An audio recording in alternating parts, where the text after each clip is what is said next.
As of Monday, we got this awesome snowstorm, but it made the mountains absolutely beautiful.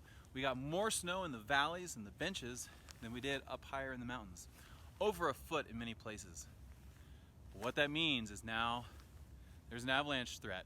For all of us who want to go out hiking and snowshoeing or walking our dogs in some of these low elevation areas, places where we normally wouldn't expect avalanches. And they're not necessarily an imminent threat. So they're a problem because we're vulnerable when we're out here. Even a small avalanche can bury us. And if we don't have the right gear, our partners can't get us out. If it pushes us down into a creek bottom, it'll bury us deeply, and that happened to a woman in Tibble Fork a number of years ago. Tragically, she died. But also, on a lot of these steep mountain trails, an avalanche could simply push you off the trail and carry you down these steep, icy slopes and cause trauma. And a third issue that always causes me concern are children, because children are especially vulnerable, being so small.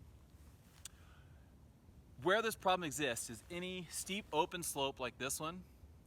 It has to be steeper than 30 degrees to produce an avalanche.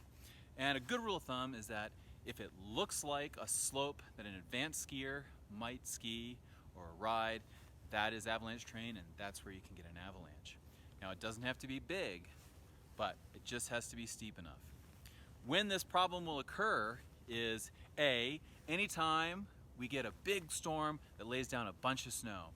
That hazard from that event will exist for about 48 hours, and then it diminishes pretty rapidly. But then we can get avalanches again if we get rapid thaw that melts this cold, dry snow. That can come from rain, which we may see in coming days, really warm temperatures, or strong sunshine. And anytime one of those three hit this cold, dry snow, right at the onset, as it starts to thaw, the snow gets wet and warm and it'll slide downhill. So what can you do about it? Well, the main thing is to avoid steep slopes like this and going underneath of them. You can avoid those times when the avalanches are more likely. If you avoid those times, you can usually cross under these slopes and be okay. And the most important thing, no matter what we're doing, winter or summer, is to travel with a partner. Because that way, if anything goes wrong, they can help us. And standard practice among backcountry riders, when they carry all the gear, is that they cross these slopes one at a time. So that way, if someone gets buried, there's someone waiting off to the side in a safe zone who can quickly go do a rescue. But if you don't have that gear and you don't have that training, your best plan is avoidance, and always get the latest avalanche info at utahavalanchecenter.org.